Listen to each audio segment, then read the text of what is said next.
അത് വളരെ ഗൗരവമായൊരു വിഷയമായിട്ട് തന്നെ നമ്മുടെ കേരളീയ സമൂഹം ഏറ്റെടുത്തിരിക്കുകയാണ്. പൊതുവെ മാധ്യമങ്ങളും അത് ഏറ്റെടുത്തതായിട്ട് തന്നെയാണ് കാണുന്നത്. മറ്റു കാര്യങ്ങൾ ഞാൻ അഭിപ്രായം പറയേണ്ട ഒരു കാര്യം മാത്രമല്ല, നമ്മുടെ സമൂഹം പൊതുവിൽ അഭിപ്രായപ്പെട്ട് കഴിഞ്ഞിരിക്കുകയാണ്. അത്തരമൊരാള് ആ സ്ഥാനത്തിരിക്കരുത് എന്നുള്ള പൊതു അഭിപ്രായം ഉയർന്നു വന്ന് കഴിഞ്ഞിട്ടുണ്ട്. പക്ഷേ ആ നിലയല്ല ഇപ്പോ വന്നിടത്തോളം കാണുന്നത്. എത്ര കാലം പിടിച്ചു നിൽക്കാൻ കഴിയുമെന്ന് എനിക്കറിയില്ല. ഏതായാലും നമ്മുടെ സമൂഹത്തിൽ വലിയ പ്രതികരണങ്ങൾ ഉണ്ടാക്കുന്ന തരത്തിലുള്ളൊരു സംഭവമായിട്ടാണ് ഇത് മാറിയത്. കാരണം ഒന്നല്ല ഒന്നിലധികം സംഭവങ്ങളെ പറ്റിയുള്ള റിപ്പോർട്ടുകൾ വരുന്നു.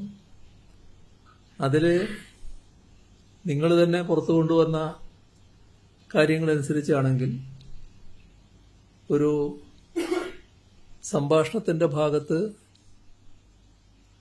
ഗർഭസ്ഥ ശിശുവിനെ ആ ഗർഭം അലസിപ്പിക്കുക എന്നുള്ളത് മാത്രമല്ല, അങ്ങനെ അലസിയില്ലെങ്കിൽ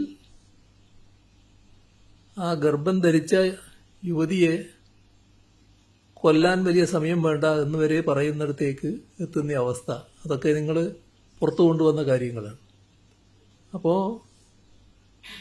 എത്രമാത്രം ക്രിമിനൽ രീതിയാണ് വരുന്നത് എന്നുള്ളതാണ് ഇതിന്റെ ഭാഗമായിട്ട് കാണേണ്ട ഒരു കാര്യം. നമ്മുടെ സമൂഹത്തിൽ പൊതുപ്രവർത്തകർക്ക് പൊതുവേ ഉണ്ടായിരുന്ന ഒരു പൊതു അംഗീകാരമുണ്ട്.